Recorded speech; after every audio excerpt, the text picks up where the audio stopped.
And she's like, I don't have.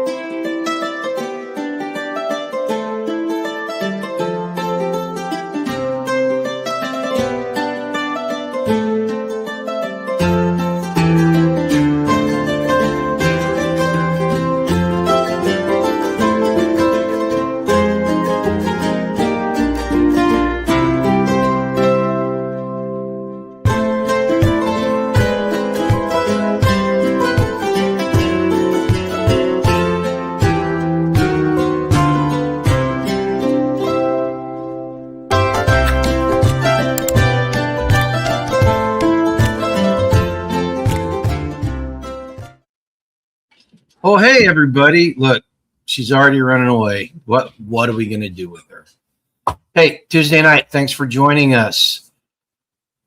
It is Homestead update and general chat night. Let's say hi to she had to go get her glasses because I can't see today. My eyes are really jacked up today. Let's see, Mississippi Homestead. Hi. Hey, folks. Rose, what's up? Hi. Is that Jane Marie? Bobby Spag, what's up? Oh. Len, brother Len. Hi. Joseph G. Glad everybody could make it. We got 10 people. I see 10 people in the chat watching, but I don't see 10 names. There's another one. Gregory popped in. Hi, Gregory. Well, it's Tuesday night. Let them be lurkers. No, lurkers. It's Tuesday night. Go get your favorite beverage, adult or otherwise. Sit down. Kick your feet up, and let's have a good discussion. Oh, no quarters in the house. Who's that? Plumber Mickey. Plumber Mickey.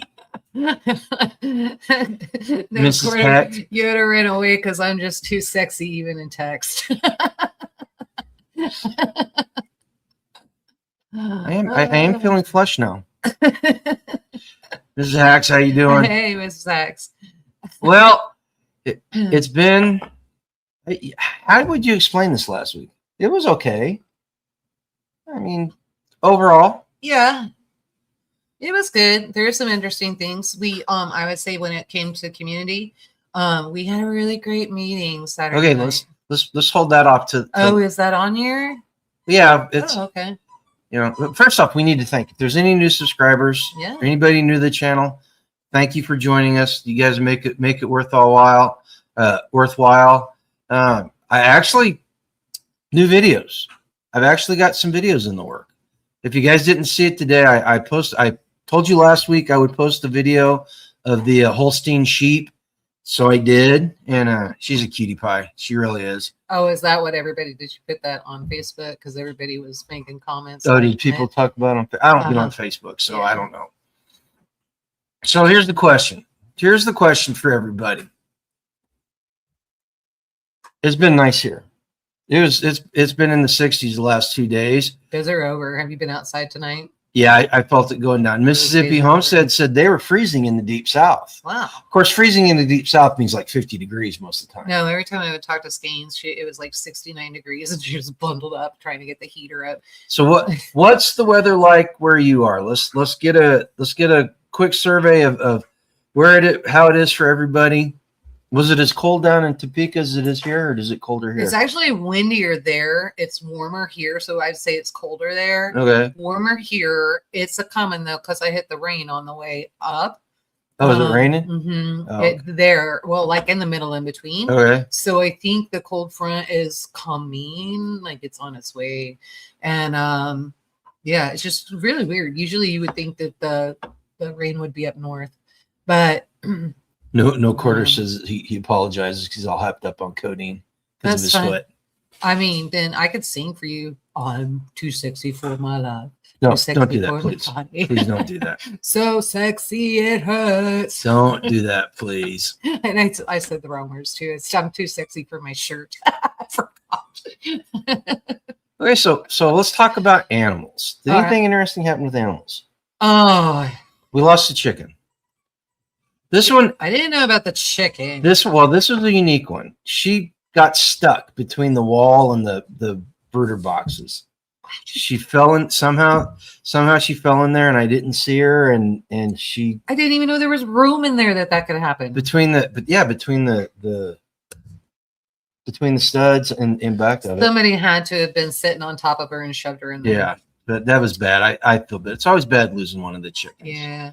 I've been playing nursemaid to baby turkey.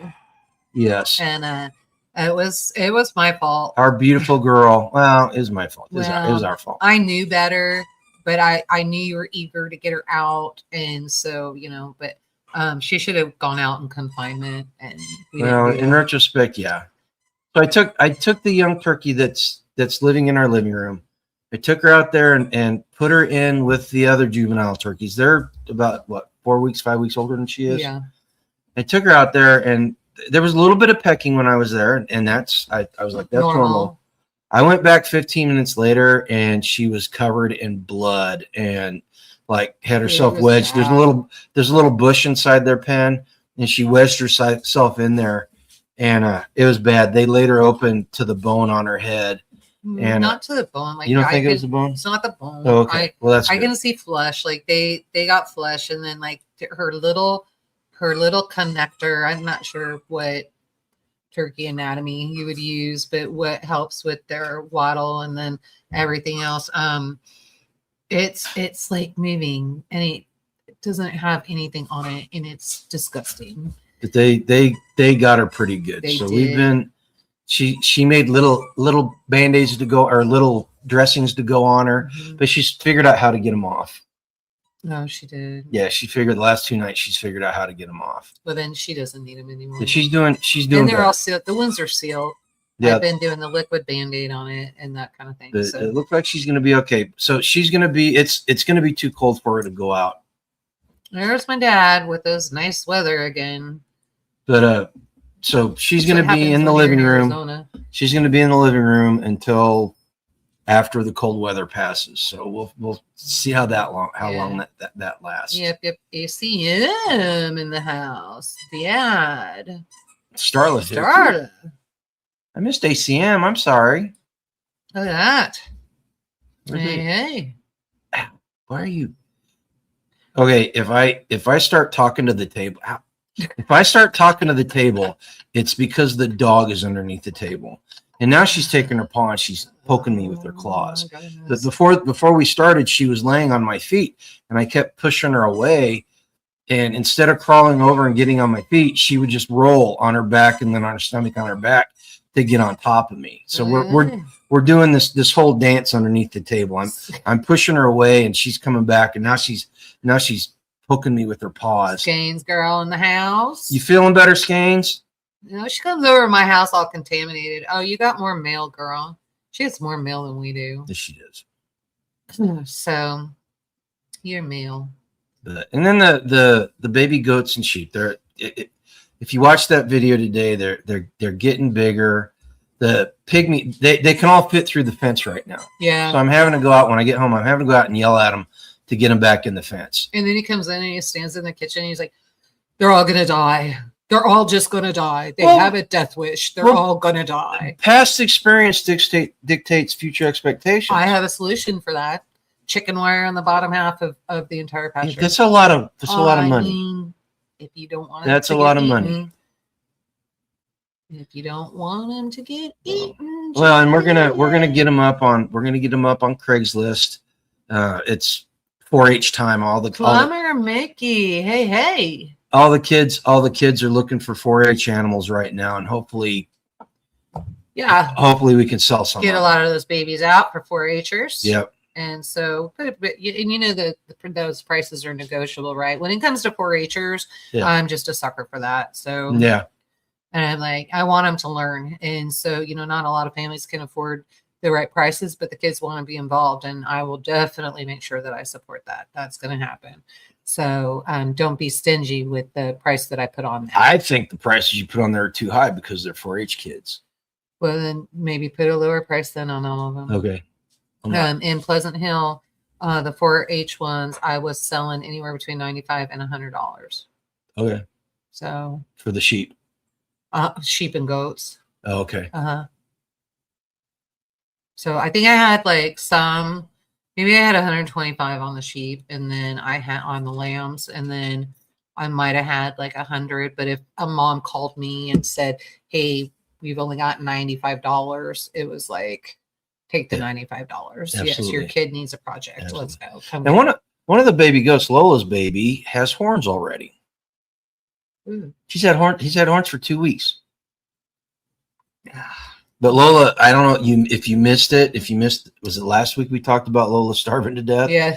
So she's getting fatty. She's getting fat now. She's finally, I'm feeding her extra in the morning, and she's finally putting some weight back on. Yeah. Yep. I still think the baby's just, she always looks dazed and extremely tired. Well, this baby, seriously, I gotta get it. I'll get a video of it. She's really not that old. I'll get a video of it because the baby is almost half her size now, and he's only. I was trying to figure it out. The oldest one we have is 6 weeks. Yeah. The oldest one we have is 6 weeks. So. Right. You know, what else? Other animals. Oh, the ducks. Oh, I had to move feed tonight, and I spent an hour out there. Well, I was moving water too and all that. Everybody lost their ever-loving mind. Right. Because they have a pattern. It was an hour worth of all the goats and sheep yelling at the top of their lungs. The guineas. I thought at first that there was something out there, you know, in the dark that was a problem. Yeah. It wasn't. It was me. Because as soon as I came in, the problem? As soon as I came inside, the guineas up in the tree quit screeching at the top of their lungs. And then the ducks. I spent 5 minutes trying to get the ducks into the coop. It was dark. Mm-hmm. And I would get them in the coop through the run, and then I'd walk out of the run to go let the door down inside. And they'd follow you? And they'd walk outside. Yeah. So I finally, what I did, they're not very bright. I took my headlamp off and I tied it to the cage, the wire, and had it shining on the coop, the run door. So they thought you were out there. They thought I was standing outside. Not very bright. They're cool though. They're the, was it Muscovy? The Muscovy ones. They're pretty cool though. Okay. And the dogs. The dogs are just dogs. Tell them about your muddy mats. Oh yeah. Are they working? Yeah, they are. The carpet is dog related in our house. It is. Like really bad. So I had it. So we can't have carpets because like he's traipsing in and out. The dogs are anyway, coming in and out. And we got a little black dog that likes chewing on them. Oh my gosh. And we got dogs that go into the compost pile and dig. It's just a hot mess. It's a farm life. It just is what it is. It's a day that ends on Y. Right. And so the floors are just constantly muddy, and it's just sweep 2-3 times a day. And so finally I saw what was going on because I was finally home 5 days straight over Christmas, and I saw what was going on. He's sweeping, I'm sweeping, we have company over eating Christmas dinner, he's sweeping. There was just a lot. So I thought, I'm like, I always see these commercials for Money Mat, and I'm like, I ought to just go order the Money Mat. Well, they had a special last month, and so you get 75% off of the second one, and then a percentage off of the first one, etc. Okay. So I'm like, okay, I'm going to do it. So I put what you asked me for a story. Look, girls tell stories. The railroad tracks go everywhere. Yes, they do. So details, man, details. And so anyway, I ordered the Money Mats, and they're actually working. Is it a perfect system? No. You want to know why? Because the dogs think that they are dog beds. Apparently, they are so comfortable that Fancy Pants lays on the one in front of the door. You can't get her to move to get outside. I went to go like the first day. Oh, I was so mad. She laid down on there and was growling at me and wouldn't let me go outside. I couldn't get the other dogs out to go potty. She was comfy. She was comfortable. She was not going to move. And so finally I just started yelling at her and telling her she had to go over to the pantry door and lay there. So now she's at the point she doesn't sit on the door so that I can get around her. But if she's too close, she moves it and she'll get up and move. And there's a smaller one in front of the sink. Yeah. Dolly lays on it. Right. And I did that because that's the muddy spot where the dishwater and stuff like that, when I'm doing dishes, it'll come down. And then if there is any mud on shoes or anything like that, you get a muddy pile. So I'm like, well, let's just put that there because they're waterproof. And so the water won't seep through. That's a perfect area. Mhm. Well, now Dolly's constantly there, whether I'm doing dishes or not. Oh, in the she's morning, I got to constantly kick there. her out of the way every time It's I walk by the craziness. sink. Yeah, it's craziness around here. Oh, So, look who showed up. My crooked little homestead. hey. Yeah. So Oh that's, yeah, but the money mat was a good decision. Eventually, I'll get one for the sliding glass door. They have one that you can put out there. I'll get one for that, and an then outdoor we'll have one. no indoor. Oh, okay. Because the idea is you're capturing everything and drying as you're coming in. Muddy mat, not welcome mat. And then when we get the back of the house, we'll have them on all those doors too as well, because you'll be coming in and out that back door to do any projects. So we'll get those done and get all that done. So I don't have to deal. We haven't had to sweep as much. So it's been, except for firewood stuff, but the wood chips when it falls off. I've been sweeping. It's terrible. I sweep in the morning and I sweep in the evening. It's terrible. Homestead twins. So yeah, that's the animal life around here. It's just another peanut gallery over here. Nut house. As far as the garden and everything goes, the only thing she's been talking about planting stuff and getting stuff ready to go. I have to get the sweet potatoes started. Okay. Those have to get done. That's why I was asking you about the greenhouse, but you never really officially gave. I found one that you want that's $40. We just need to save the money up and get it ordered in the next 2 weeks. For $40, I can order it.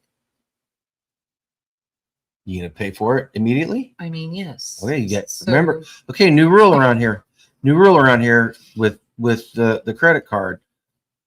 If you don't have the money to pay the credit card off, you don't use the credit card. Right. Except for there would be no exceptions for that. Home improvement. Oh, you made that exception, huh? Well, yeah, because the home improvement. But I always pay it off at the end of the month. Mm-hmm. You know, so it's not so. If you can pay it off, you order your little greenhouse. I will not complain about it. I just need to get stuff started. So, and I want to have stuff ready for the seed trade and all of that for May 7th at Midwest Preparedness Festival. Hope to see you all there. So I'd really like to have just a variety of stuff and get that done. I know I still need to get with Joseph G. I did get your email. Thank you. So I'll get that addressed. I just haven't had time. And we were supposed to send Randy the feed. That's on you. Did you? I got a copy. Okay. I got a copy. I scanned it, but I didn't mail it. Okay, so we'll get that done. And then, so we're working on it, and I think getting ahead of it this far in advance, I think it's a good thing. And then, so I'm excited about that. Yeah. And then I have some new seeds and that kind of thing. Jen brought up. Well, and I've been planning out new garden beds. We're going to get a fig tree. We're going to get 2 fig trees. We'll get 2 fig trees, but we're getting fig trees. I'm going to make it so the last 2 we we actually got figs off from the first year. And then the goats got them, and the goats ate the entire tree down to the. But you didn't pull them up, did you? Because they'll come back. They'll grow back. No, they were dead. They're dead. Well, I mean, it's dormant right now. No, they were dead this summer. They were dead. Oh, really? Yes. That's too bad. Yeah, I scratched. Well, and we got them for free, so I scratched. There's a warranty if you get them from oh my gosh, my mind is going blank. Foodforestnursery.com. Yeah, if you get them. You're such a good affiliate. No, I'm home for 15 minutes before I get on here. That is not fair. You should be telling everybody at work about Food Forest. I do. Because but I try not to impose on Scott Miller either, because I'm gonna say the same building. I'm gonna say this: Food Forest Nursery and Jace are probably the 2 best affiliates. Those are the 2 best affiliates. Yeah. Oh my gosh. Well, and they pay on time regularly, no messing around. It's like, here's what you guys got. Here's your commission. Without rule of law is a different category. Yeah, that's different. That's different. But that's a good one as well. Yeah, they're good, but it's a different type of good. Yeah, different type of good. Yeah. So, but yeah, no, it's been awesome.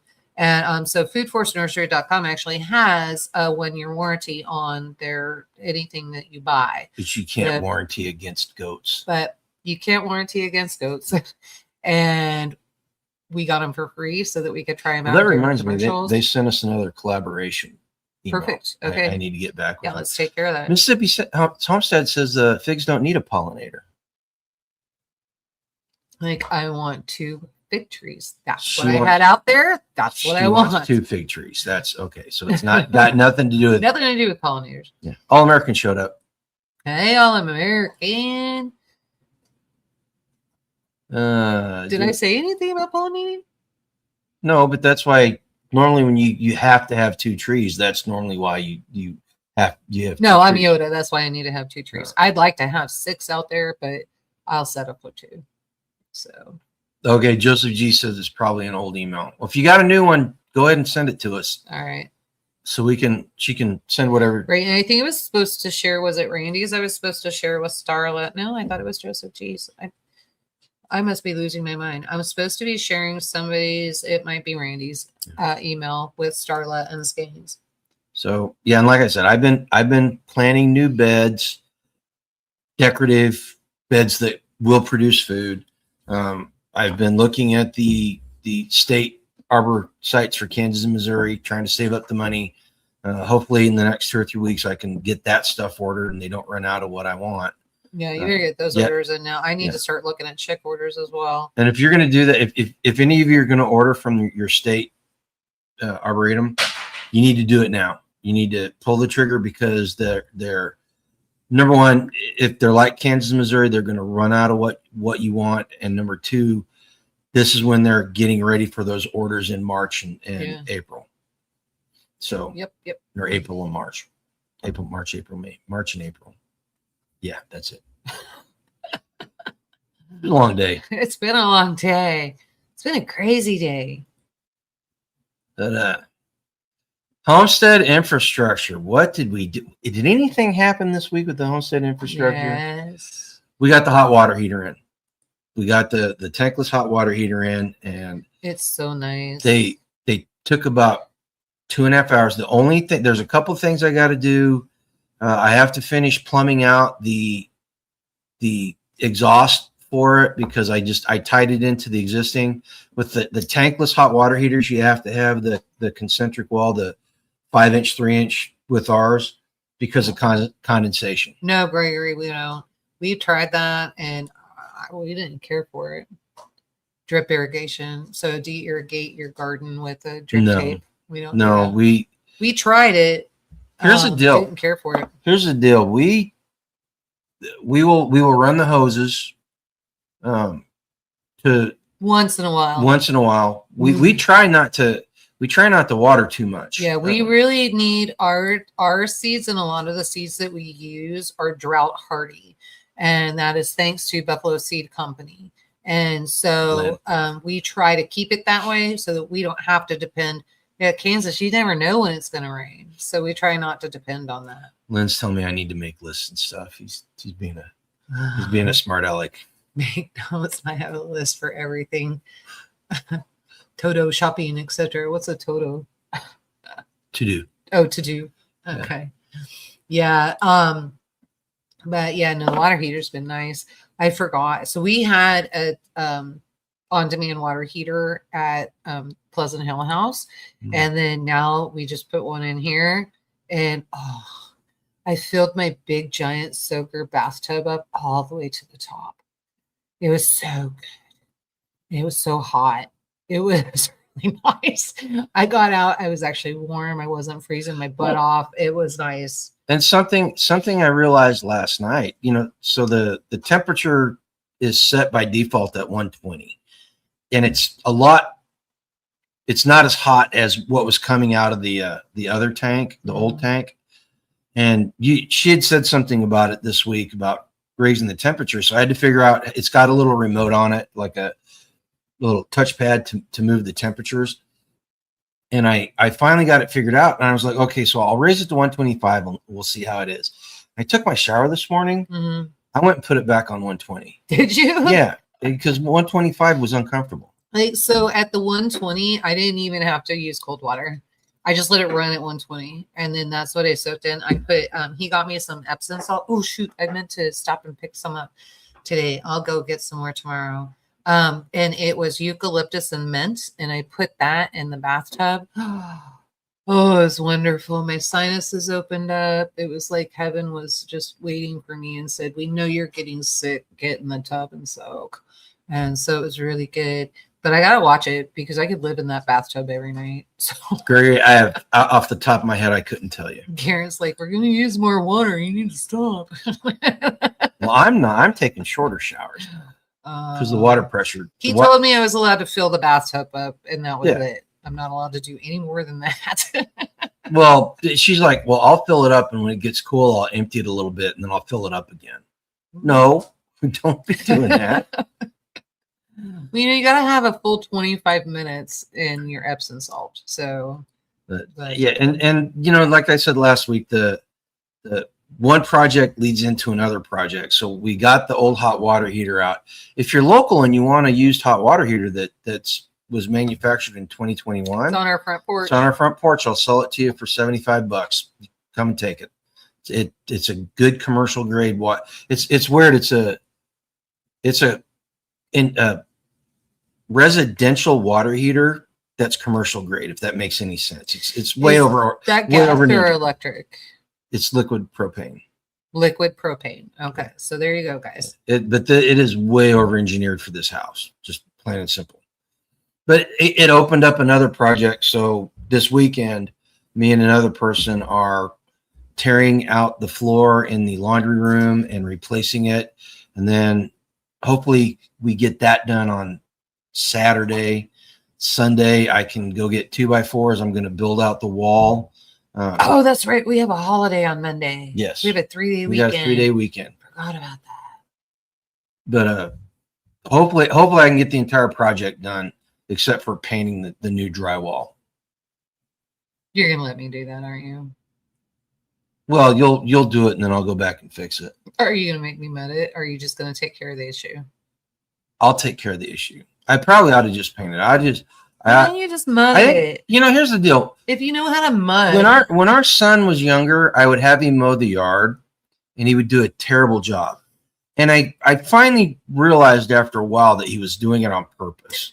So that because he knew I'm not doing it on purpose. He knew that don't know how to do it. He knew that I would eventually get frustrated and tell him to go away. And I honestly think he got it naturally from his mom. I just want to point out to you that the bathroom in the hallway has been waiting for you to fix it for a year now, year and a half. Yeah. And it's not been You're fixed. supposed to go through and finish the grouting. You told me you were going to do the grouting. You did that. I don't need to. No, I didn't finish the grouting. I saw you. I watched you do it. I sealed some of it, but there's other parts that still need to be done. Oh, I'll have to buy new grout. Do we have a bag of we grout? got grout. Oh. What does that have to do with fixing everything? Why can't you fix it before it's grouted? Because I want it done. I don't want to have to. Well, I mean, I'd like the drywall done. Yeah, as soon as the grouting's done. Are you serious? Look, I had to pay somebody. You told me you were going to caulk the front of the house. I had to pay somebody to do it. Well, and after years. And then we're going to pay him this summer or spring because he needs to do the back of the house. I told you to have him do the whole house, and that didn't happen. So, well, I didn't want him to do the whole house because I still have to replace windows and stuff. And well, that's true. Yeah. That's true too. Yeah. And I did caulk down the new stuff down there is caulked. It's just. Did the bathroom window get done? I don't remember. Probably not. Because I need that caulk so that I can paint this summer. Well, I'll probably paint this spring. All right. And the house needs power wash so that I can paint. With any luck, we'll have the two windows replaced and we'll be able to. Yeah, if you can get all the windows, doors, trim, and all of that stuff in, because we only need to buy one more door, right? Mm-hmm. Is what you said. And so if you can get all that trim done, get everything squared up and done out there, I can paint it. It'll look like a whole new house. Yeah. So kitchen. You doing? She made Mexican. It was a whole Mexican weekend this weekend. It's a whole Mexican week. Yeah, she made fajitas that were really good, and then she made enchiladas. Yeah, your favorite spinach and shrimp enchiladas. Yeah, they're really good. And then so I kind of overindulged last night, but I did good tonight. You weren't supposed to. I told you last night what happened. I missed my lunch, and so I had 2 helpings at dinner. No, I don't think you told me that. I had 2 helpings at dinner, and I didn't stop in time, so I was feeling a little sick. Not sick, but I was like, "Ugh, I'm overly stuffed. Bloated. I'm overly stuffed." Yeah. And the weather's been so screwy around here that the eggs we're in and out. Getting 2 eggs every other day now. It's just weird. Yeah, Mrs. Heck said she forgot them, but she was thinking of bringing us a dozen eggs for Christmas present. Like, I would have loved that. That would have been awesome. Right. We did run out. This is kind of dog and kitchen stuff. You did not feed the fresh eggs to the dog. No, we ran out, but we ran out of meat this last week. The animals finished all the goat that we butchered. That was a lot of meat to go through in a month. Well, they've not been even a month. Yeah, there wasn't as much as what you'd think, and I was probably feeding them a little too much. Yeah, because okay, I know you were feeding them too. Guys, here's the deal. Here's what happened. I planned the butchering. I planned the butchering so that I could leave it outside in a cooler, and it would be frozen, and it would last for a long time. There was enough meat in there to last for 2.5, 3 months. And Mother Nature called your bluff. Yes, called my bluff. I don't know if called my bluff. She threw us a great big huge curveball, and it was above normal temperatures here for the last month and a half. And she was like, "Oh yeah, you got a plan? Yeah, I'm gonna change it." So I was trying really hard to get that meat out before it went bad, and I made it. You did make it. It was getting pretty darn close. I was like, I would not eat in an emergency situation. I would not eat this. Normally in the wintertime when we got meat for the dogs out in a cooler, I'd be like, okay, I'd eat this if my life depended on it. Yeah, that last week or so, I would not have eaten it. How many BTUs is the water heater? Is that Gregory? Is that the one on the front porch or the one? I told him I don't know. I have no idea. Which one? That one or this one? The one we just installed or the one outside? I would have to look them both up. Okay. You could do that and email them back. Yeah, if you're interested in the hot water heater, I'll in fact, yeah, I got photos of the data sheet and everything on it. So I'll just email them to you if you're interested. Like the pamphlet is even still there. Just let me know. Let me know if you want me to email you that stuff, and I'll email it to you. Yeah, he's close enough. Yeah. I'd actually meet you halfway. Seriously. Yeah. But or we just have them over for dinner. That's a long drive for dinner. Oh, that's true. We could stop at that Dutch pantry. Oh yeah, we can meet up there. Mm-hmm. Yeah, the weather's been too warm. Well, it's supposed to get cold here. It's supposed to get cold. Pantry organization. That's one of the big projects. With redoing the laundry room, we're going to be able to organize it more. I'm going to get some cabinets and finally get proper organization in there, which the cleaning supplies, pantry stuff will go in the laundry room now, in the cabinets and all that, which will.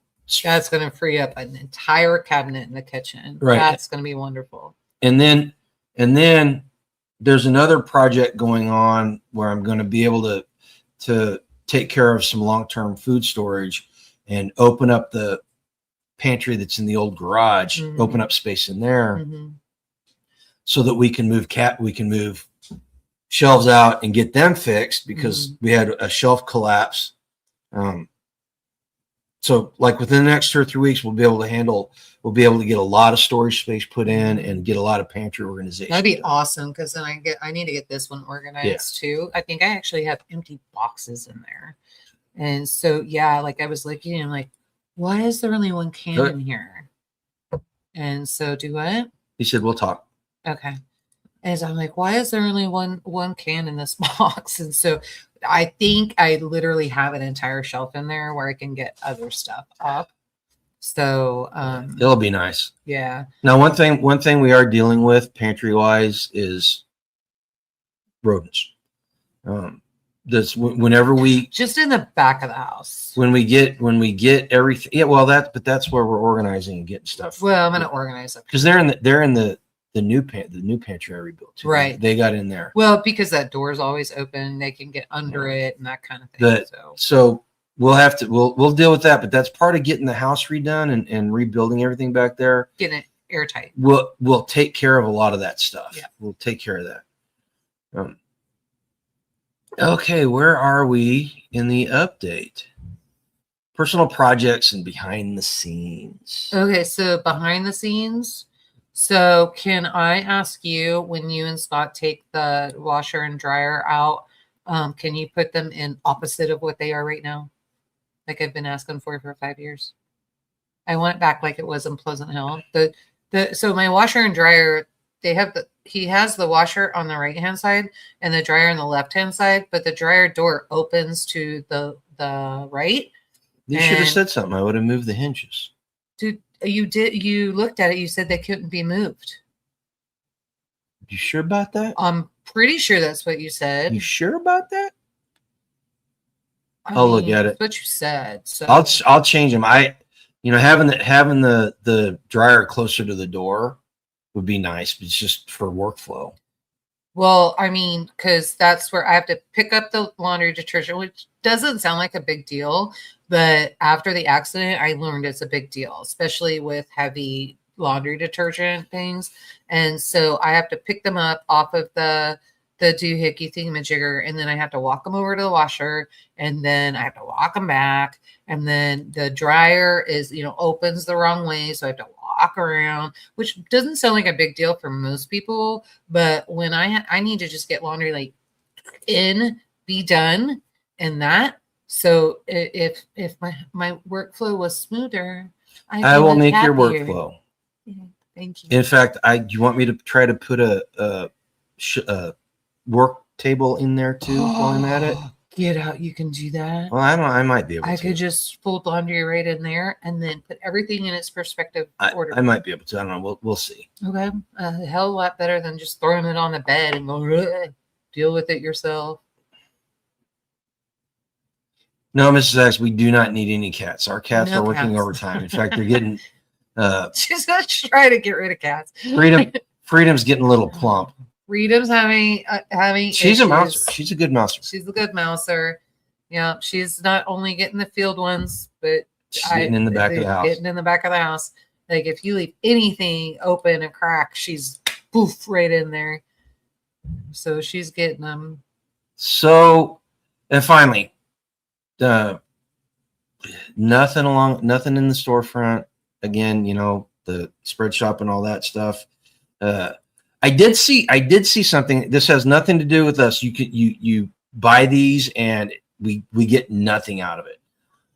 Vivor has a sale on their metal 5-gallon gas can. They're actually 5.3 gallons gas cans, and they've got the metal nozzle on them. Really good price. They've gotten good reviews. They're only like $45.99. So get online and go look them up. Really good price for metal gas cans. In fact, I'm going to get some to replace those plastic ones. Yeah. So if he was going to put an ironing board in there, I want an ironing board like what I had in Pleasant Hill. It stores in a cabinet. It hangs on the wall. And I would just undo that. And then the ironing board would come down. And then when I was done, I would put it back up, throw the iron in its perspective place up on top, shut the cabinet door. It was out of the way.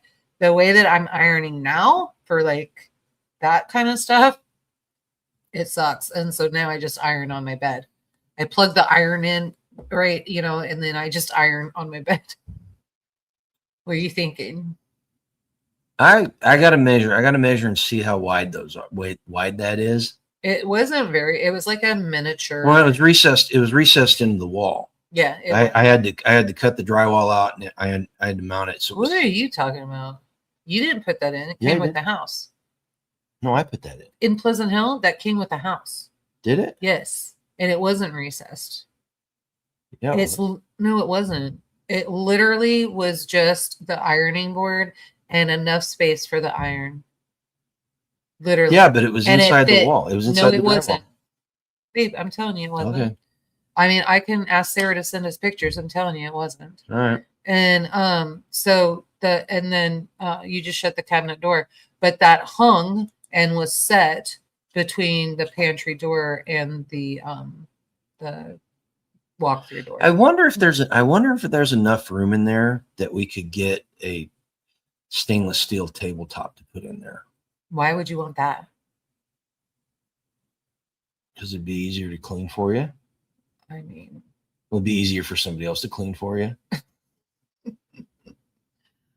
I don't know. I'll figure it out. You know what, guys? I guess it wouldn't matter if it was stainless steel or not. I will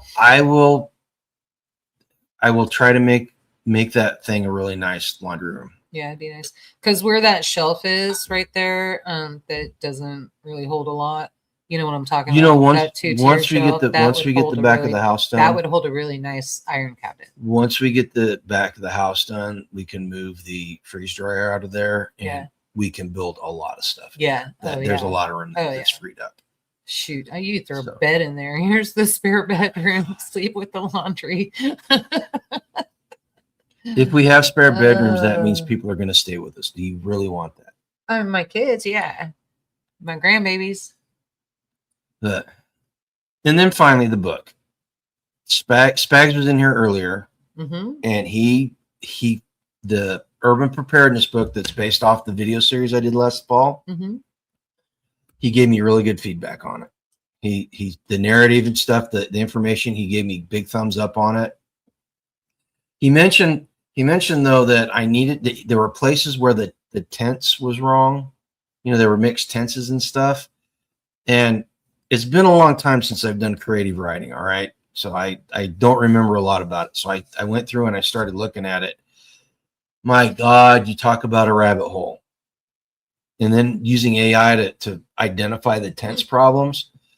This is going to add another 2 months onto the dang book, getting it finished, because there's so many places I've got to go through, and I've got to fix it to make the book better.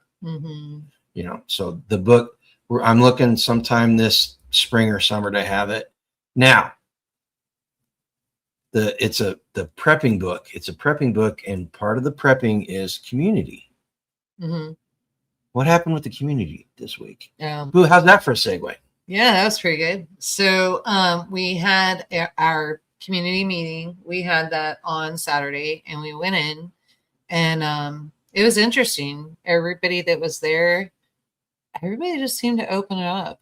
And so Tag sent out an email, and it was like, do you read it? Some read it, some didn't read it. I could see a lot of details, and it was actually a very good article. Now, it was written for a commune. We're not a commune. Well, not a commune. It was written. No, it was written for a commune. It was written for people that. Oh, did you actually read it?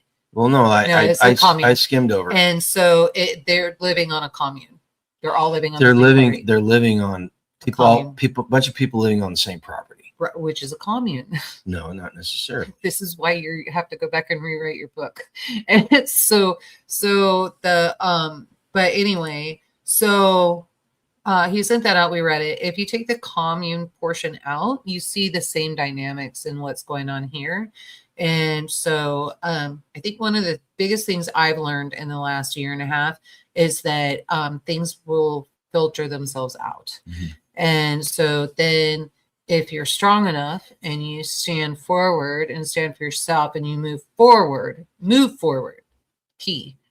And if you do that, then you can be at the end on the last day, standing with everybody, and just learn what's important and what to brush off.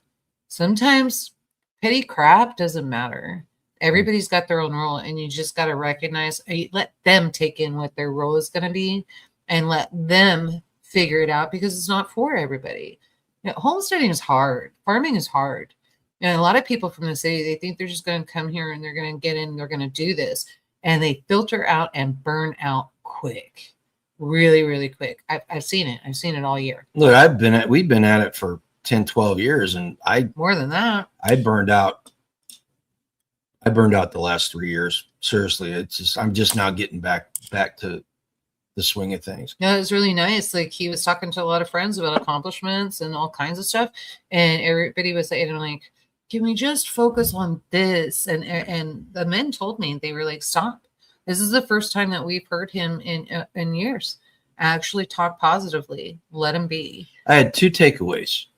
I had two takeaways from the meeting. So the first part of the meeting, we got an update on the political stuff that's happening in the county. Yeah. And it was interesting. It was really good information. Let me take a step back. Let me preface this story with this. Keep going. I'm gonna go for some. I hate meetings. I hate meetings with a passion.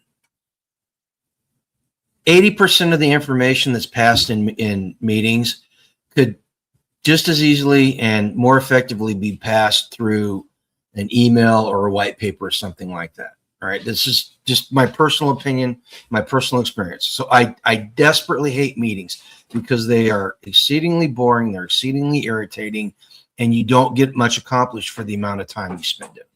Okay. Now back to the story. They were talking about the politics. A lot of really good information was passed. We had one of the guys went in and sat in on a magistrate election. The way they do it around here is there's a panel that selects the magistrates and stuff, and the Panel of attorneys. the circuit judges. Well, it's attorneys and laymen, but it was a good thing. And then we talked about the taxes they're going to try to increase and everything.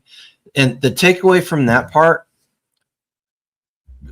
I've come to the understanding that if violence is happening, then everything else has failed. That's why my opinion on our being able to coexist with the left is so low, right? Mm-hmm. Because the left has already resorted to violence. They do not want to work anything else out. But that's another story. See, my dad's trying to get us to get a rat snake. There's plenty of rat snakes outside. No, we don't need any snakes. No, there's plenty outside. No snakes. But all I could think of with the county commissioner and stuff, enacting violence. That's all I could think of. As I'm like, the only way we can solve this problem is by political violence. No, we're gonna try it the better way. So this friend of ours that's sitting on that panel, he's gonna go ahead and run for commissioner. Well, you don't know that yet. Well, no, he is. But I know. But the reason I'm thinking this, but I know that that's not the right answer.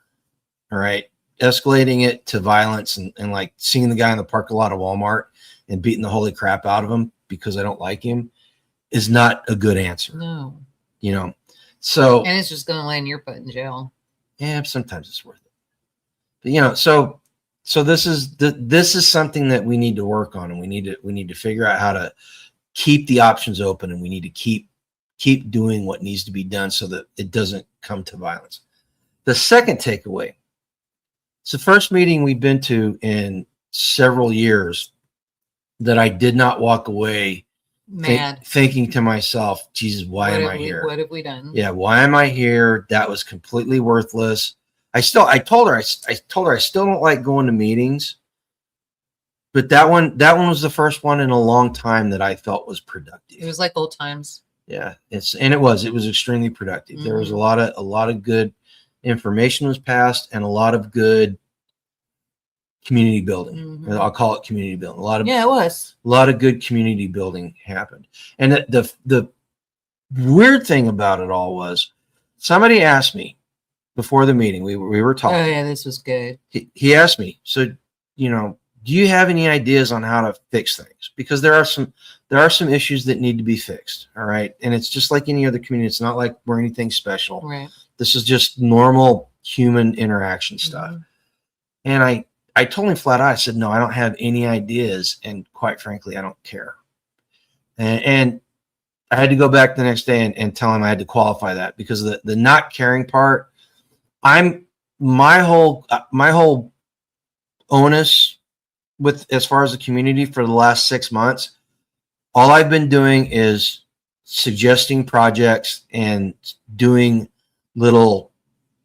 putting out little challenges, like preparedness challenges, mm-hmm. for people to try to do. Now, I don't think anybody but me's doing them, but that's fine. I'm putting the opportunity out there. and we got people, we got people interested in projects and stuff. So this spring, when it happens, it's gonna get better. So that was, I didn't care about fixing the other stuff. So I'm sitting in church on Sunday. Somebody decided to sleep in. I'm not pointing fingers. I was sick. Why are you saying that? I was so tired. So anyway, I'm sitting in church, and the pastor started a 2-week sermon series on why we need to be involved in the church. Mm-hmm. Like not the body of the church, but actually physically go to church to worship and stuff. Mm-hmm. He laying out the biblical reasons why we do this. Mm-hmm. And he got 3 of the 8 done. He's going to try to do 5 next week. But it struck me halfway through the sermon. I was like, these are the answers. This is the reason why we're involved. This is the reason why we're here. So I talked to him after church. He sent me his bullet points for the aspects that he went through this last week. He didn't give me all 8 of them. And all I could think of was, how do you keep a moron in suspense? You don't give them all. You tell him next week what the other 5 are. Right. But, and I told him, I said, I told him what I was going to do, because I'm going to rework it. So it's not, there's a little bit more secularity in it, right? Because it's not quite the same thing, mm-hmm. but the ideas are the same. Mm-hmm. And so I just need to be able to present it. And I'm gonna make a presentation to the community next time, hopefully, and lay this out and say, here's what we need to. This is why we're involved, and that's my feeling about the community. And this is not unique to our community. It's any group of people that you get together. Mindset. There's different mindsets in the community. One of the reasons why the original group that brought us to this area, it was so good, was because we all had the same mindset. We all had the same mindset. Now, we weren't perfectly in line, but we knew once we put our boats in the water, we might take different courses, but we were all pointing towards the same point. Right, we're looking for the same destination, right. And that's not true. And quite frankly, I'm going to be honest here, that's irritated the hell out of me, because why would you move into this community knowing what it was like when we moved in, and the reasons why everybody was here, and doing it? Why would you move into a community if that's not the way you felt? And I realized after the meeting on Saturday and sitting in church and stuff, that people did not understand that, and the mindset was not, the expectation was not set. Mm-hmm. So you see, we're all cray. Yeah, a little bit. So but the thing is like, some people are coming to be saved, Mm-hmm. And some people are coming to join, and some people are coming with baggage, and some people are coming some people are coming to thrive, some people are coming to be self-sufficient. There's like all kinds of difference. And so I think ultimately we learned there's got to be a much better vetting situation. And quite frankly, I'm not worried about future people coming in, mm-hmm. because I think people learn their lesson, and they will be more I think mm-hmm. they'll be more diligent. Yep, and I saw that happen last week. Fixing the community now, mm-hmm. I honestly believe it's getting everybody's mindset mm-hmm. in the same frame. Yep. And this message that the pastor was putting out, in my opinion, is the exact tool that we use to do it. Mm-hmm. So I will give you guys updates. I will give you, and if it goes over well at the next meeting, I will make a point. Wouldn't you ask Brody if you could do a video series, like after he's done with the 2-week at church? Ask him if you can do a video series on that. He doesn't. Huh? They put all their stuff online. No, like if you can, for like our viewers. No, I asked him. I said, you give me the blessings. If you give me the blessing to use this. This is what I'm going to do. And he said yes, just use it. Okay. Use it in the right way. Yeah, awesome. Because then we can help other people build a community. Right. I think it would be great.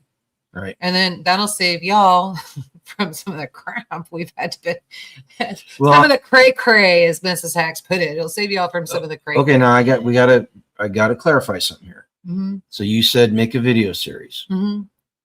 Guys, I'm back in video making mode. I'm not posting them yet because I'm taking a different approach to it. Except for I think the one that you should be doing right now, and we discussed this, I don't know if you remember or not, the one you should be posting right now are your dailies and weeklies on your fasting.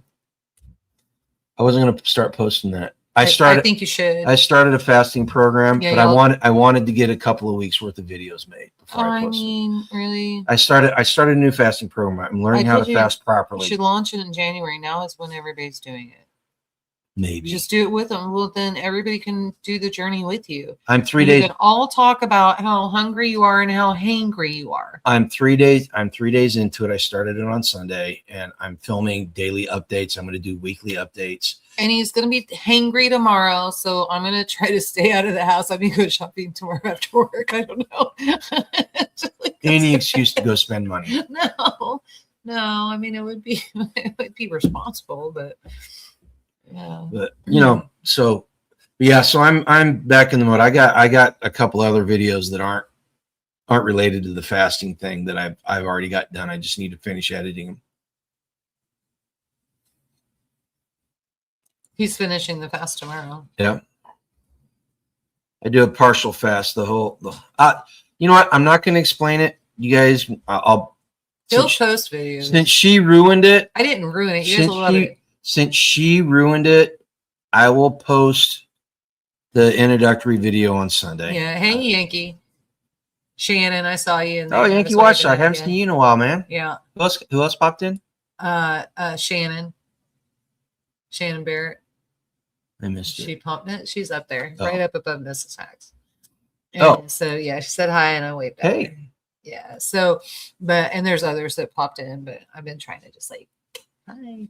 But anyway, so I think you should share that. I think it's going to be good for you and good. Well, I wanted to stock up the videos so that. I mean, I get that, but why not pull support from the online community?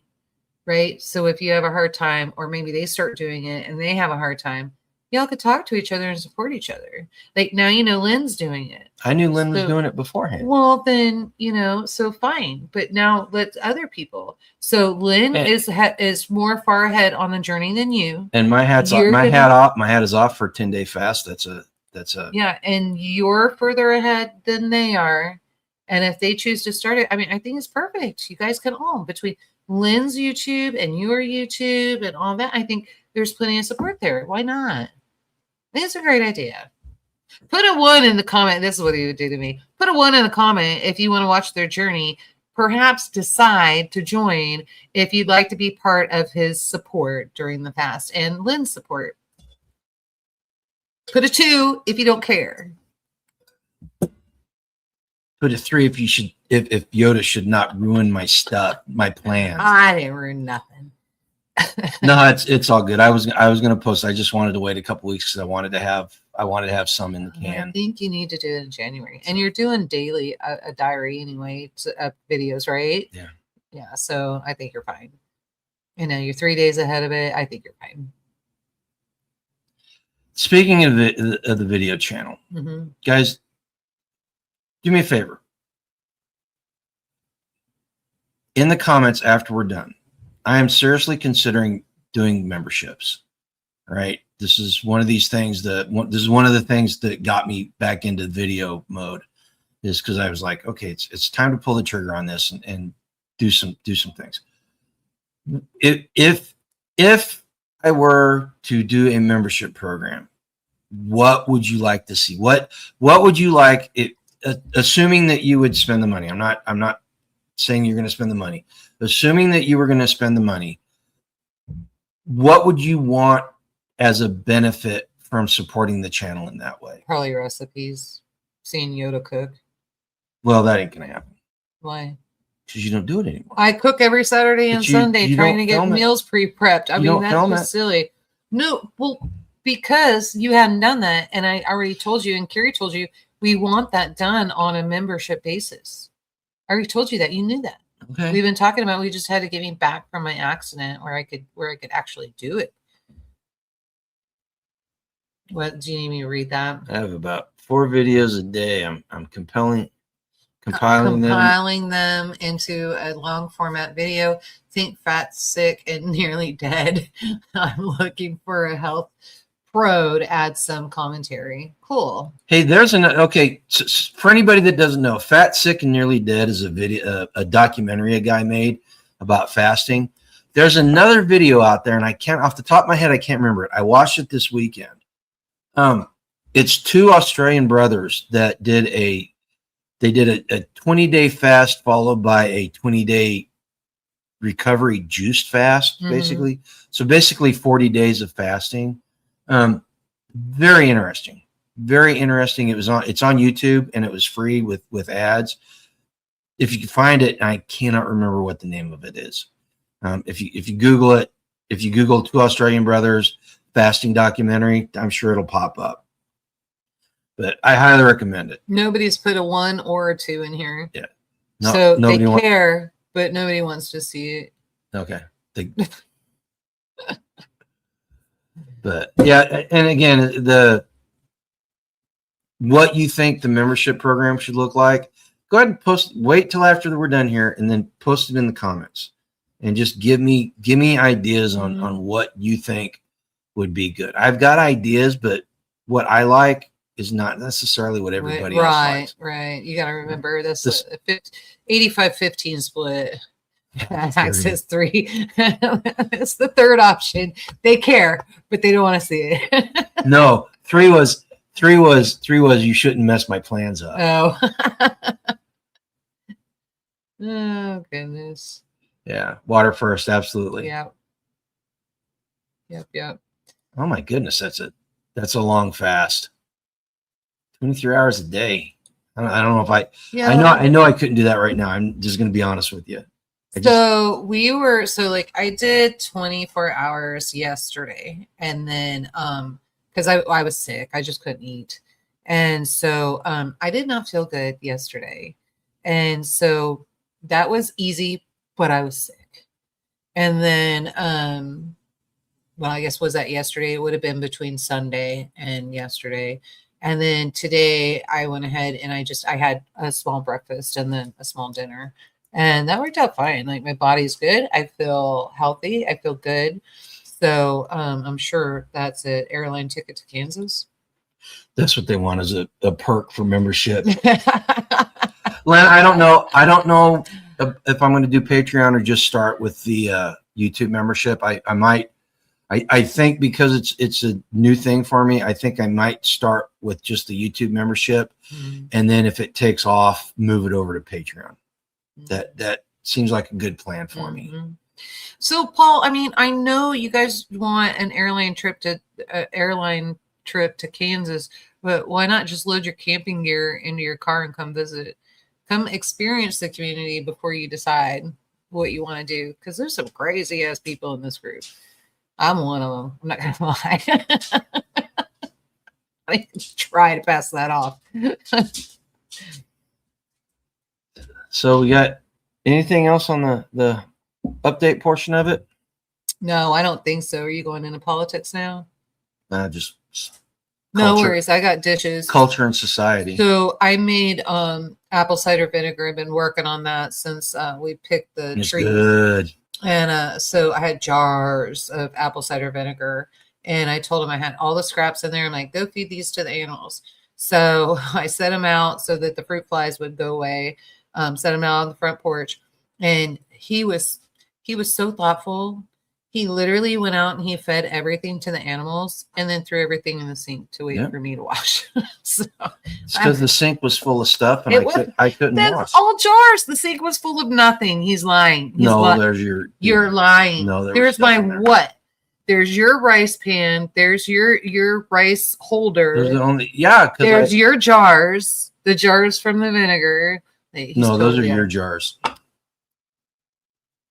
You're unbelievable. No, I was sick and I came home and he didn't care. He just left dishes and I was like, screw it. I didn't feel good. Oh, I'm doing them. So I gotta go wash them. Spent time in Tulsa in through 80. 76, 78. 76. Oh, is that what that would Yeah. be? 76, 78. And then New Bella, Nebula. Nebula is Is it- another service membership for YouTubers. We want to see those kind of things. Yeah. I'll figure it out. I'll figure out how to do it. And then the Rogue Revolutionary, I'm You need to just take that over yourself. I think we I can am. do it. I am. Just I take am it over for now. yourself. I am for now. Yeah. But Yep. I'm working. And it lines up with the book. I think it's perfect. I'm working on kicking that channel off at some point. Now, honestly, the channel probably the channel I am going to put videos in the can and then put them out on a scheduled release because I want to be able to get. That's a channel I want to try to monetize as quickly as possible. And that one, Rogue Revolution. yeah, the Rogue Revolutionary. The Rogue Revolutionary is going to be in direct support of the book that I wrote, and actually several of the books that I'm writing. Working on. Yeah, that I'm working on. Yep. And it's going to be a platform. It's going to be a platform to get the ideas across. In fact, I was thinking about it. You're probably going to see some videos that look like the community series or the preparedness series that I did and the propaganda series that I did. You're probably going to see videos sort of like that on the Rogue Revolutionary because they fit, quite honestly, they fit more into that genre or niche, or if you want to call it that, than they do here. Yeah. All right. And I really want to get this channel back to like homestead preparedness. Yankee says make them premieres. Yeah. And then Gregory says Susie has been made some fermented apple slices, cinnamon, and cloves. Really tasty. Oh, that sounds good. Yeah, I may need a recipe for that. I had to put a new chain on the chainsaw on Sunday, and I nicked my hand up. And I told her the one batch of vinegar was not very vinegary. Yeah, stick your hand with an open cut in there to grab those apples, the apple cores and apple peelings to get it out. Oh, it was vinegar. It was extremely vinegary. Woo! So there's a difference, and I couldn't figure out the color difference. So we have apples that are red apples, and we have apples that are green apples. And so the color of the vinegar, they were both different. And but excuse me, and they each have their own taste, if you will, and smell. But yeah, and the green apple vinegar is really good. Yeah, the green apple vinegar, I think I probably should have added sugar to that. And I forgot. Green apples are tart, and so I didn't add them. So you really need to go through that green apple vinegar first. So, but anyway, all right. I'm going to try not to drink it all at once because it's going to be a long time before we get to make apple vinegar again. Well, I mean, that's true, but it's just whatever. So, but you've got a few gallons. I mean, you're only doing teaspoons, right? You're not doing a shot. Glass. I'm doing a shot, which is an ounce. Putting water in it, maybe 2 shots. Which is an ounce. That's a year, more than a year. So you should be fine. Okay. Don't do 2 shots. Just do 1 shot. Your body doesn't need 2 shots. So they taste so good, though. I know it tastes good, but stop it. So anyway, all right. Well, you're gonna go into politics. I'll go tackle dishes and dogs and figure everything out. So. Well, except for this one, she's dead under the table. Is she? Well, you were pushing her away, so she came and sat. She's sitting on your feet now. Yeah. Poor baby. All right, you guys. Love you all. Good seeing you again. Be 10% better tomorrow than you were today. Peace out. Okay, I got a couple of things I want to talk about. Share my opinions with you. Oh goodness. First, I want to show you a picture. I want to show you a picture.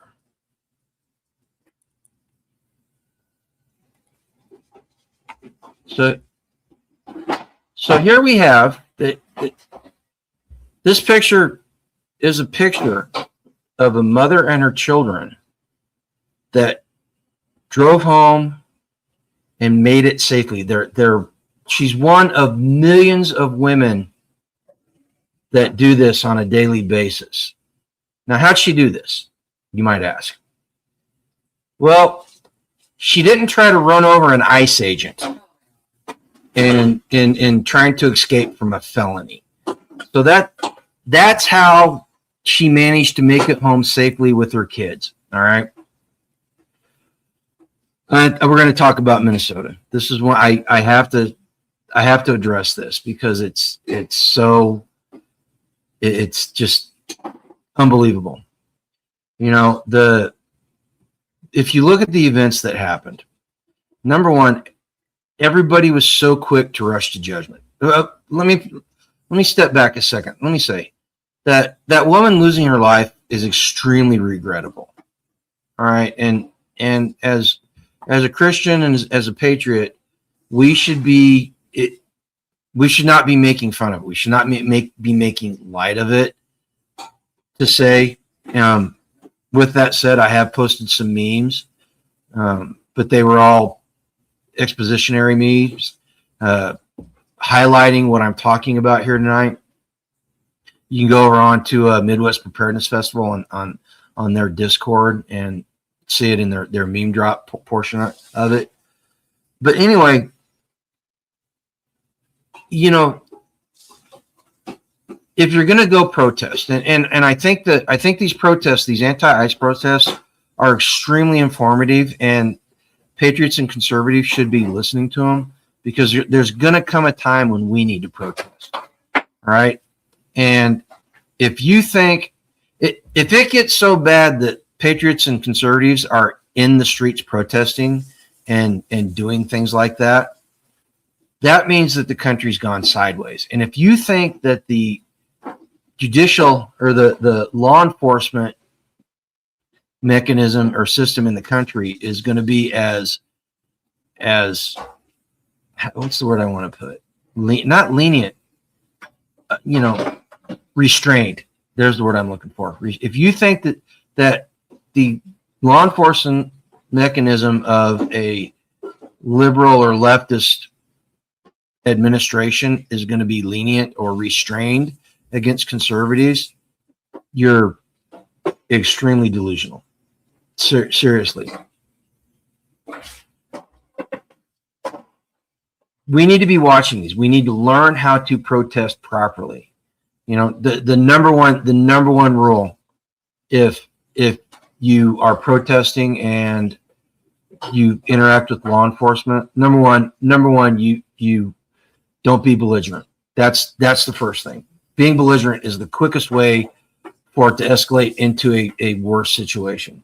Number two, once it does escalate, you need to comply. You need to step back. You need to comply and let the judicial system take care of sort it all out. I got the cat scratching me. But the left in the country now is teaching people that that's not the way to do it. They're teaching people. They literally have classes. That lady that was shot was part of an organization that has classes on how to, one, escalate it to violence, and number two, once violence happens, how to fight back. This is not what we want to do. Now, I've said it before, I'll say it again. Anybody that tells you that violence is not the answer is semi-right. Violence may not be the answer in every given situation, but it is an answer. All right. And we need to be able to exercise that violence in a controlled manner. Because, like I said earlier, once we resort to violence, that's an indication that everything else that we have failed. Violence is an indication of failure.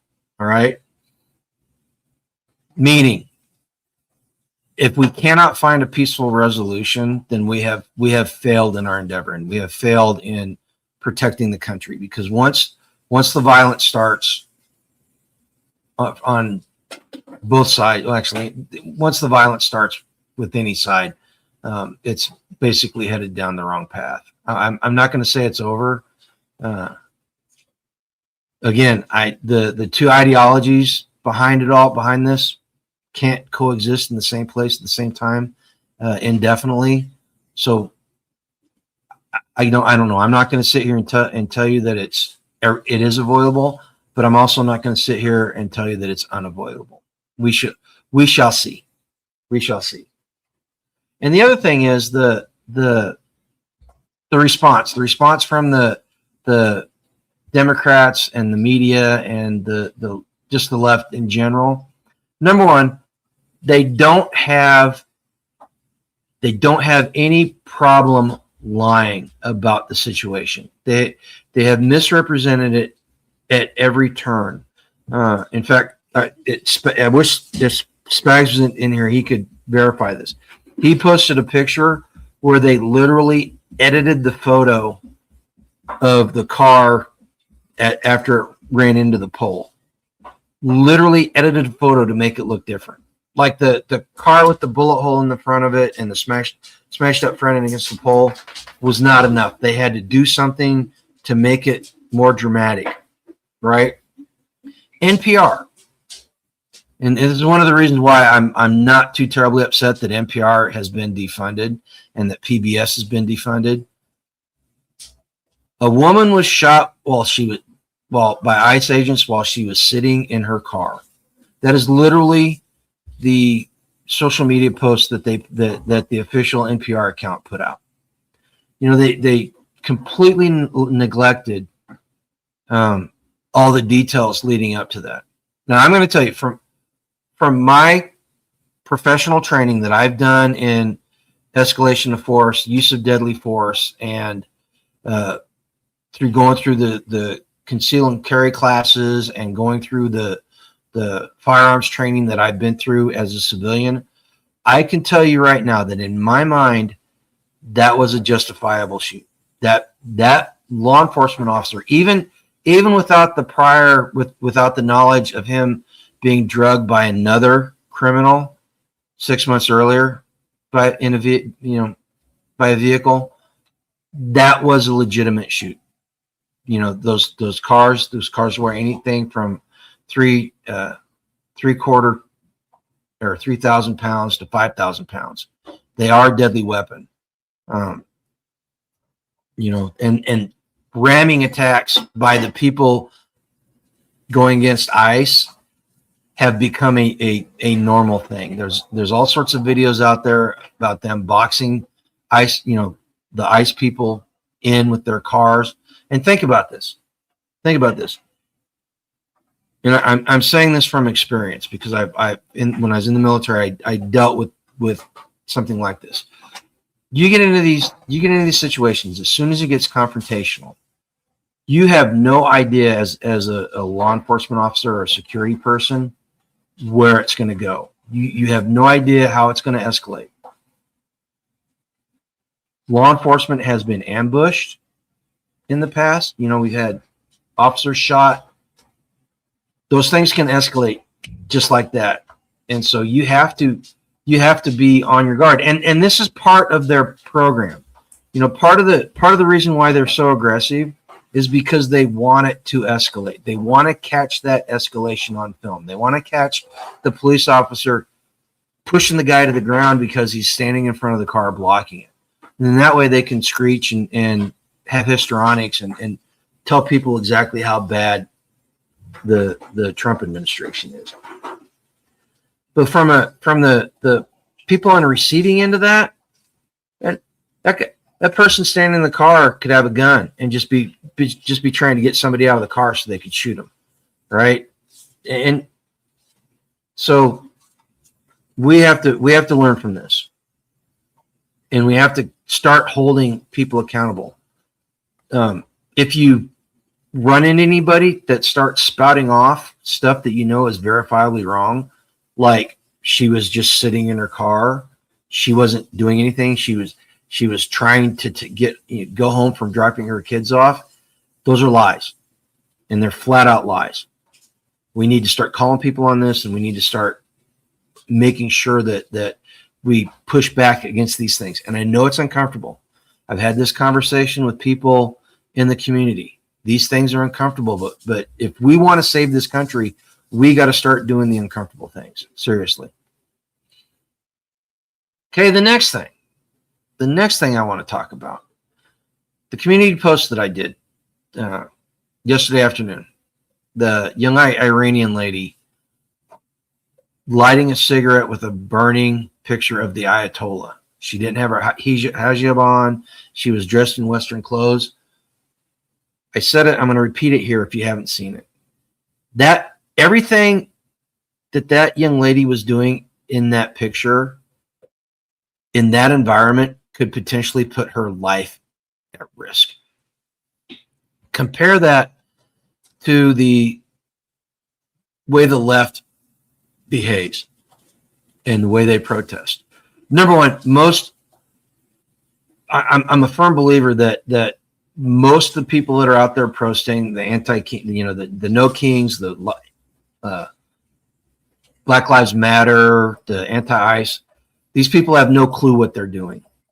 They're out there because they're looking for some way to feel important, because their lives are so empty and so devoid of any true substance. They want to feel like they're important. So they're out there doing this. And they're being manipulated. They're being manipulated not only by the left in this country, but by the left worldwide. But that they are manufacturing risk in what they think is oppression or racism or all the isms that they screech about. They manufacture these things, and then they do performative protests that do nothing. They do nothing to change the problem. All right. Their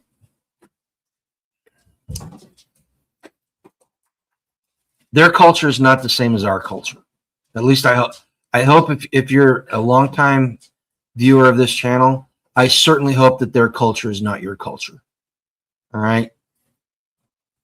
Again, these two cultures can't exist in the same place at the same time indefinitely. We either defeat it intellectually, or we're going to be stuck defeating it another way. And if we defeat it intellectually, we know what the outcome is going to be. If we have to go the other route to defeat it, then we don't know what the outcome is going to be.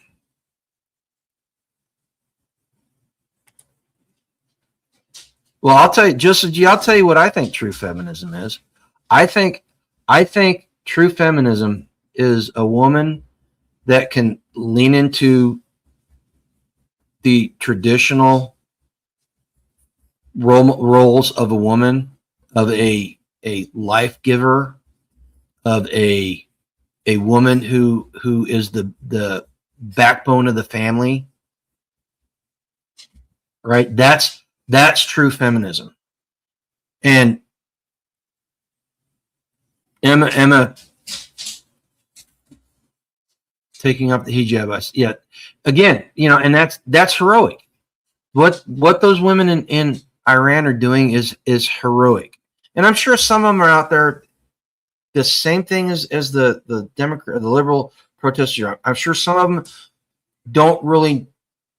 can't really express why they're doing it. But I'll tell you what, one thing I've learned, people that have lived under tyranny have a much better understanding of why liberty and freedom is so important. All right. Somebody made a comment on another social media in a Telegram group that I'm in that, I posted that picture and I said what I'm saying here. And he said, bring her to America and put her up in an apartment. In 6 months, she'll be hating the West. And I was like, no, I don't think that's true. I think that it would take 2 or 3 generations of her bloodline before they started hating America. But every single person that I know that has escaped these tyrannical regimes, I've known some people from Soviet Russia, I've known some people from the Middle East, I've known some people from the Yugoslavia, the old Yugoslav Republic that were there during the Civil War. I've known some Cubans, but they all the people that have directly escaped it know what we're up against. and they're probably the Cuban exile community down in South Florida, probably some of the most patriotic and vehemently anti-communist people in the world, right? The original ones. She is a Christian woman who actually lived by the law given by God, humility, charity. Yeah, you know what? I would say that's true. You know, and the thing about it is that Starla's definition of what she thinks true feminism is doesn't contradict with a woman being able to go out and pursue her desires. And you know, when I say desires, I'm not talking about the hedonistic desires. I'm talking about desires of, you know, she wants to be an artist, she wants to write, she wants to have a job. It doesn't preclude any of that stuff. You know, the feminism movement, the fifth and sixth wave feminists that we're dealing with now are actually anti-woman. Anybody that supports and promotes the transgender philosophy is anti-woman. Period. Anybody that in the Obama administration that was promoting the gay marriage, anti-woman. Anybody that's promoting abortion, anti-woman. You know, they're destroying what a woman is, and that's the whole. What is a woman? It's a woman is a person that identifies as a woman. That's the logic that they have. That was disgusting today. You know, that is the logic they have. The circular reasoning makes no sense. But you know, and then since I mentioned Iran, let's go into this, because I want you guys to help me. I want you guys to help me work through this, okay? So President Trump campaigned on no new wars, right? Since then, in the last 2 months, we've invaded Venezuela, and yes, it was an invasion. I had problems with the use of the word invasion until I looked up the definition of invasion, and basically an invasion is any incursion into an area where you're unwelcome or by force, right? That's an invasion. So technically it was an invasion. We've invaded Venezuela, arguably for good reason. President Trump is setting the stage for us to militarily attack Iran because of what's going on there. He drew a red line and said, "Do not cross this," and the regime has crossed it. One thing, you know, you can like or dislike Trump as much as you want, but one thing you cannot criticize him on: when he lays down an ultimatum, the red line, he sticks by it. You know, we within 24 hours or 72 hours of the deadline for Iran to shut down its nuclear program, he told them what was going to happen. They didn't do it, so he took care of the problem. Within 24 hours, Israel was bombing nuclear sites in Iran, and then within 72 hours, we had completely destroyed their nuclear program, or not completely destroyed it, but we put a big enough hurting on it that it's going to take them quite a while to restart it again, despite what the liberal media said. You know, and so he did the same thing with Maduro, and look what happened. Again, style points for blowing up Hugo Chavez's gravesite as they were on the way out. That's like knocking the vase off the mantle as you're walking out, because you just like show you.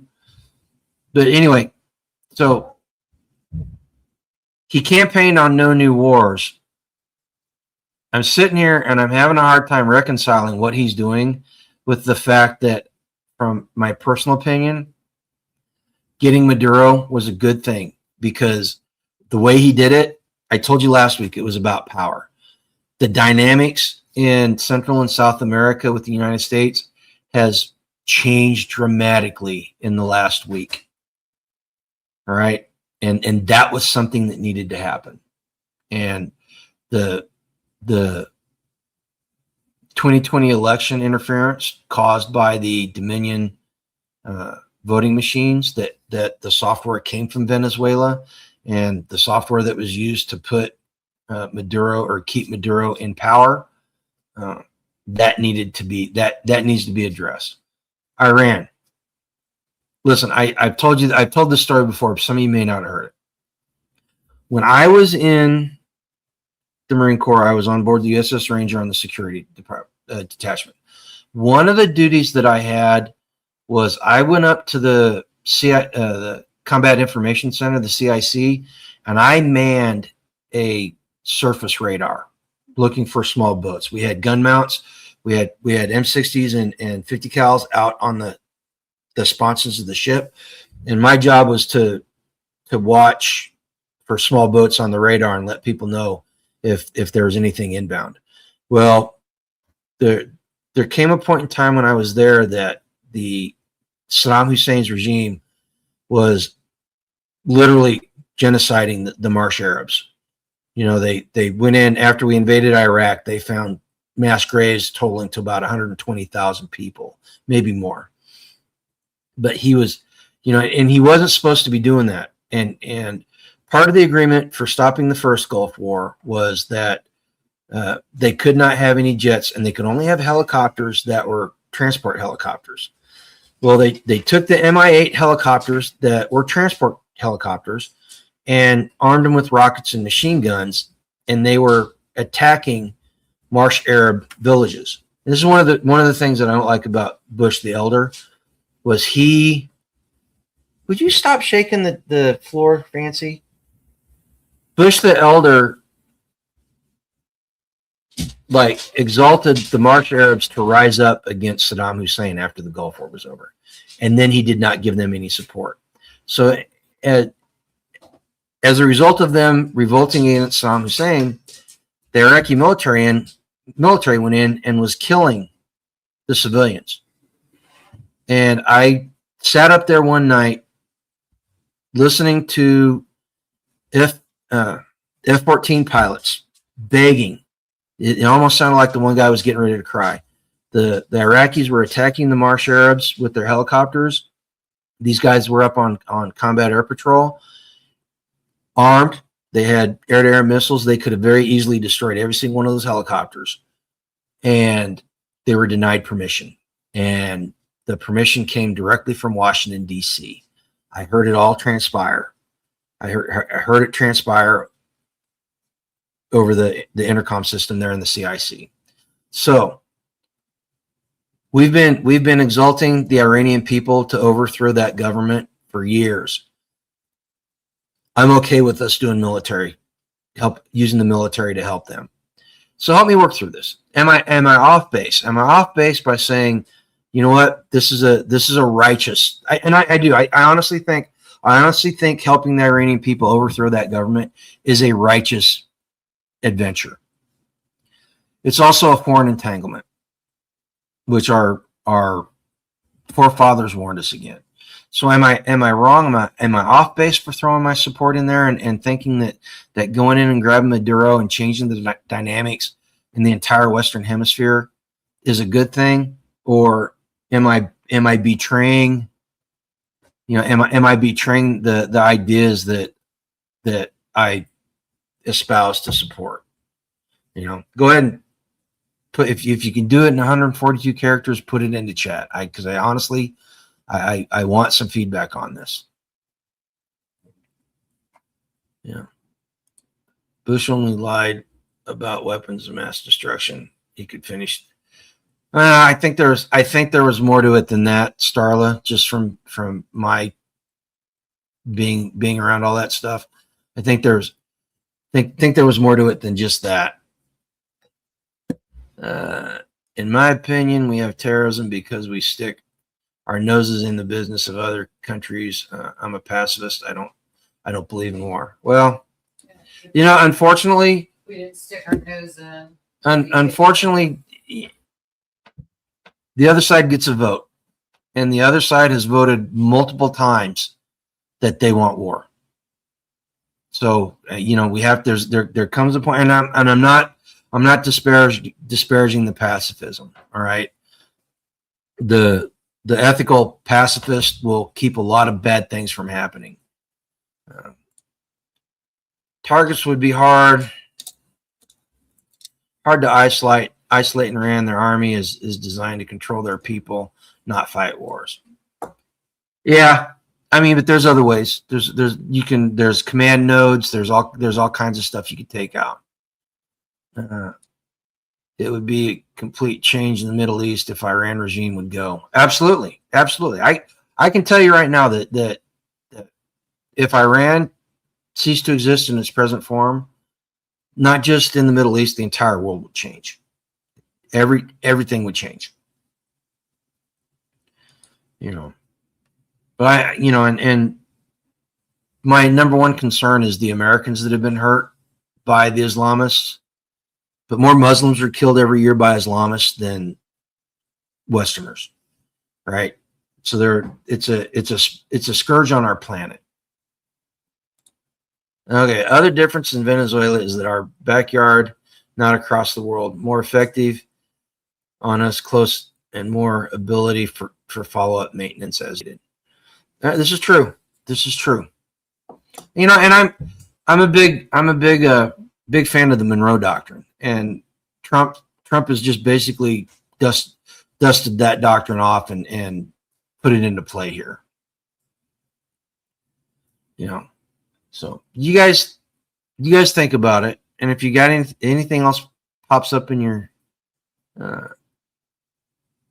let's see. If anything else pops up in your head, put it in the comments below. Who said us is the world policeman? We did.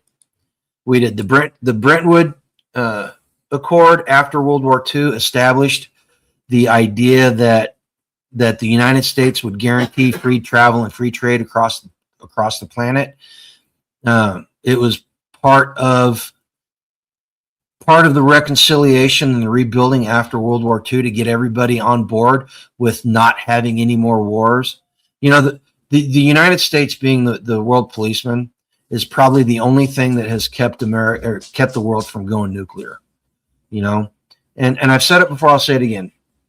On balance, prior to the 1990s, I would say that on balance, America was the good guy in it all. And unfortunately, I can't say that anymore. I really wish I could. Trump is really, really trying hard to make us the good guys in this again. And I can appreciate that. But again, does making us the good guys in all this, is that the right thing to do? As far as based on our founding ideas and principles, and here's something else. The world is becoming more regional. The world is becoming more regional, and we have to prepare for that. And that's part of what Trump is doing. That's the whole idea behind bringing manufacturing back to the United States. On the face of it, yes, it's to help the country. But the real strategic benefit of bringing manufacturing back to the United States is we're not having to secure supply lines that extend all the way around the planet. Oh yeah, he's definitely made mistakes. I am not a Trumpite. I'm not going to sit here and defend him at all costs like somebody who's a true MAGA person. The cult of personality MAGA. He made a lot of mistakes.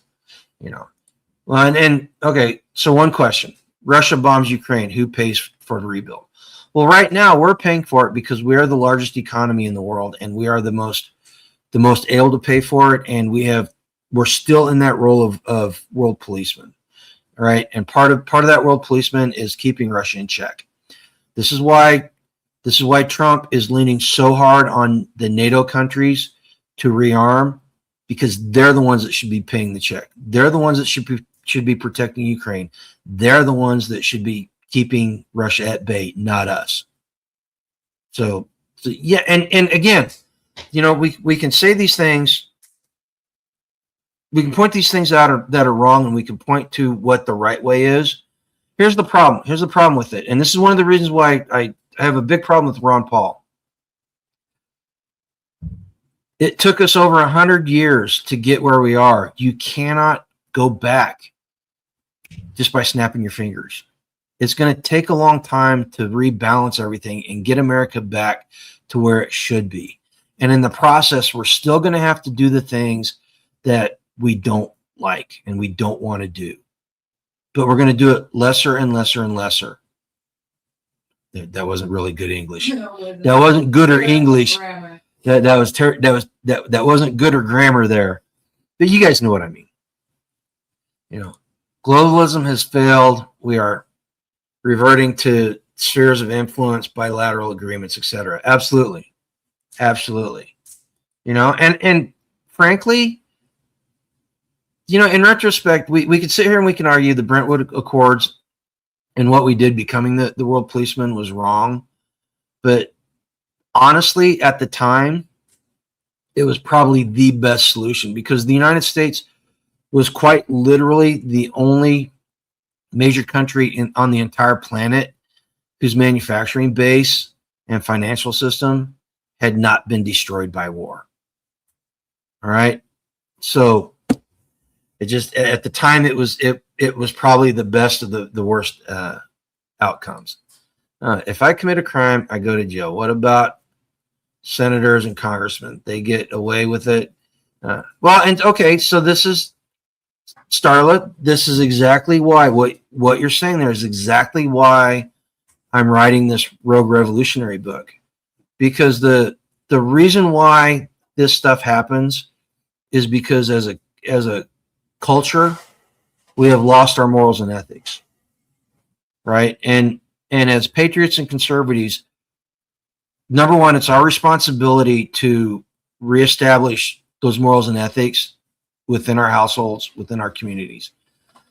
And number two, once we do that, it's our responsibility to push those morals and ethics out across the entire country. All right. And quite frankly, the whole idea of the Rogue Revolutionary, the concept behind it and the morals and ethics behind it are universally true. But quite frankly, I don't care about any other country at this point. I truly want America great again. And the only way we're going to do it is by reestablishing the proper moral and ethical stance and beliefs in the country. All right. And it's going to upset a lot of people. I had a conversation. I had a conversation with some people in the community on Discord about moral authority and how foundational it was as one of the aspects to natural law, which leads into natural rights, But the line of thought the person took completely deviated moral authority away from what it was, and it took it into territory that made it malleable. Right. And if you don't know what moral authority is the taking a moral stance and then standing by that stance and taking the repercussions, basically. That in a nutshell. If I pull it up, I could give you a much better, much more eloquent definition of that. But that's what moral authority is. It's non-transitory. It is what it is. The man who steals to feed his family is from a moral standpoint is no different than the career criminal that steals because he's greedy and full of avarice, right? Morally, the decisions were wrong. Now, we can take the circumstances into account when we start looking at punishment. What is a just punishment for this happening? The career criminal that steals something because he's greedy and hurts other people because all he cares about is himself. Yes, his punishment should be much harder than the man who's in a desperate situation where he's looking to save his family. All right. but that does not change the morality of making the decision, right? They're both guilty. Congratulations, you just got a little insight into the Rogue Revolutionary book. Didn't think that was going to happen. At least not tonight. But, these are things that we got to think about, guys. Seriously. And I hope that it does invoke some stuff. And one of the good things about arguing, we weren't arguing with the community member I was talking to. We were just going back and forth. What was really good about it was I was forced to defending my stance, and in the process, do what? Debating is a better word. Yeah, we were I don't even think we were debating. We were just talking. I don't even think it was really a debate. But I was forced to defend what I was saying. So I went out and as the back and forth was going on, I was actually actively researching it and making sure that what I said was right, and making sure that what I said conveyed the message that I wanted to convey.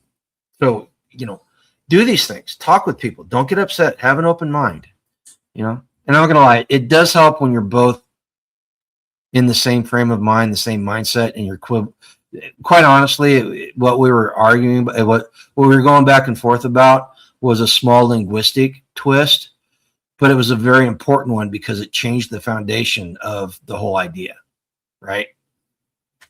Okay, guys, with that said, community, food independence, and modern self-reliance, that is what we're shooting for. These are the things that are going to insulate us against the attacks that come at us from every direction. The media, the woke business people, the leftist business people, the government. These are the things that insulate us. These are what we need to start working on. All right. You guys know what to do. If you got any questions, feel free to contact me, put something down in the comment. Most importantly, go and live a life debt free. Do you ever think about living in a world where we don't have access to modern medicine anymore? Infections just aren't going to heal themselves. They're just not going to magically get fixed. These medications will become life-saving for you and the people you care about. It's all done online through the Jace Medical portal. This kit right here, it's called the Jace case. Jace Medical, they can supply you with emergency antibiotics. If somebody gets really sick, that might be the only thing that can save their life. And it's full of the top 5 antibiotics that we would need in an emergency situation. It's an actual doctor that's prescribing you to this. It can be tailored for you specifically. Getting our Jace case was super simple. We just went on their website, filled out a short form. It was reviewed by a board-certified physician, and then he wrote the prescription and mailed this to us from a real pharmacy. This is a great addition to your medical kit.